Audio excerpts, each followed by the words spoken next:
Flag is called the Union Jack. It is the official flag of Great Britain and Northern Ireland. The United Kingdom of Great Britain and Northern Ireland. Sorry, I've done this so many times. It gets lost in my memory. So this flag is the official flag of the United Kingdom of Great Britain and Northern Ireland and all of its territories. And I'm going to take you back and show you the history of this flag and how it came to be that. And how it came to be the symbol it is today, the symbol of three united kingdoms that were once at war with each other. Let's begin with a history lesson, shall we? Back. So this is a textbook that I have on my map. See, so this island, sorry for that, my hands got in the way.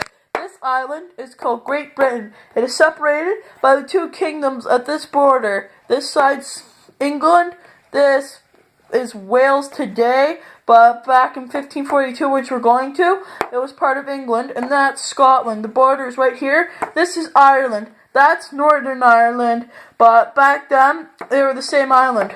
So I'm going to take you back. It's 1542.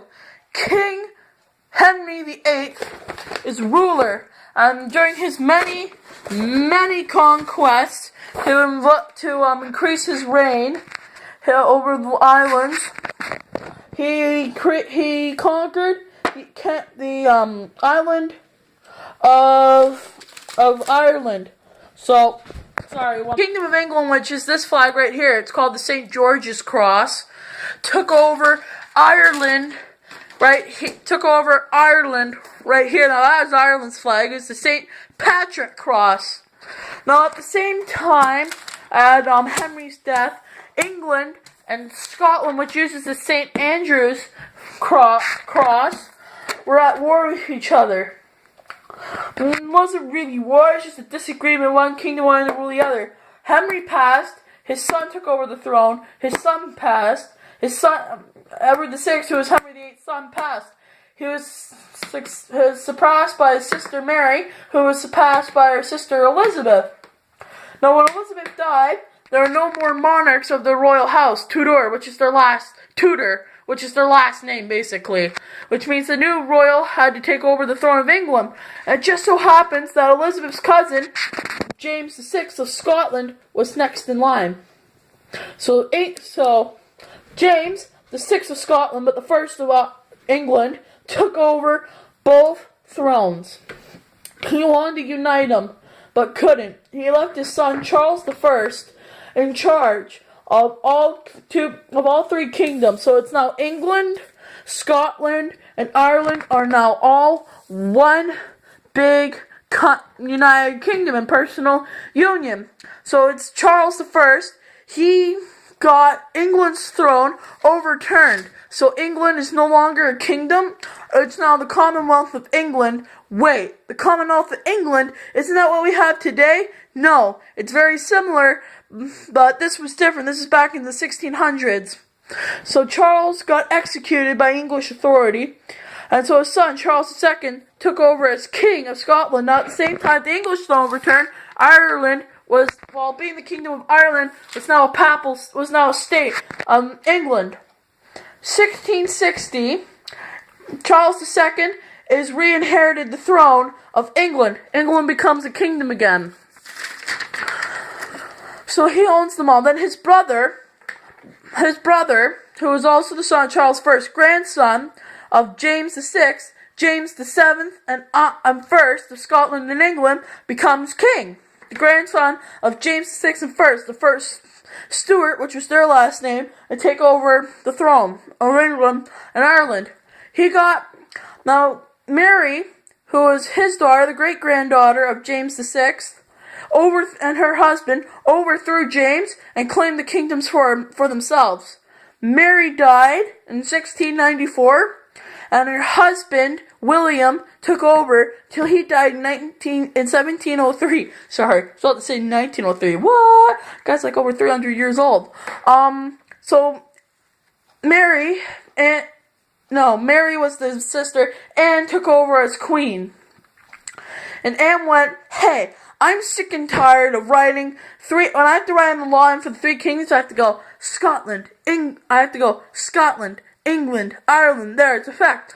She wanted to make her job easier. So in 1707, she did the Act of the Unions, which means the kingdoms of England and Scotland ceased to exist under the kingdoms of Scotland and England, but came to be ruled under the United Kingdom of Great Britain, named after the island that England's on.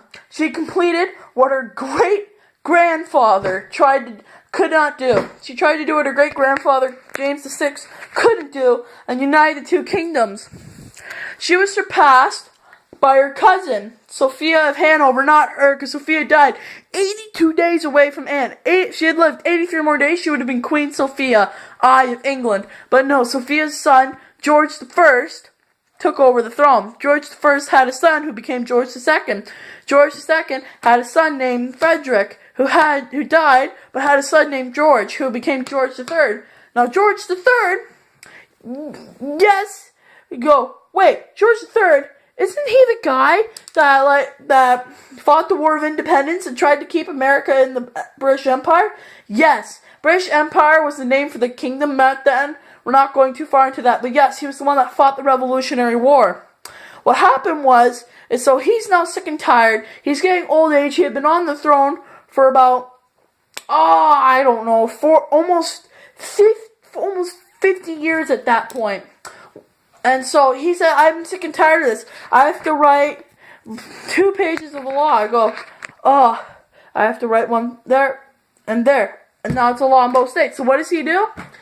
He signs in the Act of the Union of 1801, and the United Kingdom of Great Britain ceased to exist. The United Kingdom of Great Britain and the Kingdom of Ireland ceased to exist. Ireland, they're now United Kingdom of Great Britain and Ireland are flying under the flag in 1801. Now, here's the problem. In 1920, sorry, I'm gonna have to do this for a second. 1920, there was an unsettlement here in Ireland. They're saying, come on, man, I'm sick and tired of British rule. We want to be our own kingdom again. We want to self-govern. We want to do this and that. So a rebellion was fought, and they succeeded from the United Kingdom of Great Britain and Ireland. There's now the United Kingdom of Great Britain. And so the red stripes here is when Ireland came in. When Ireland came in, they added the St. Patrick's cross into here, so that's the little red X. And so that's the little red X and the Union Jack. But there was a bunch of loyalists here in the north. I'll zoom in here, right here in the north, who said, we love British rule. We want to still be under the British. So they successfully succeeded. So it was 1/6 of the island of Ireland became Northern Ireland. While these guys became the Irish Republic, 1/6 of the island broke away and became Northern Ireland and joined the kingdom, which means that the St. Patrick's cross, which is the red X, I'll show you it from the video here. Okay, the St. Patrick's cross is right here, which is the X here. Got to stay in because it still represented the kingdom, because it still represented Ireland in there.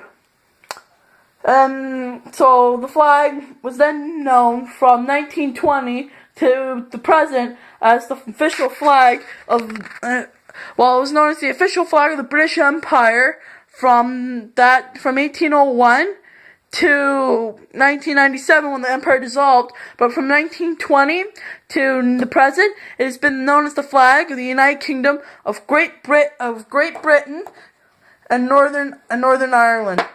Thank you for listening. Have a fun day.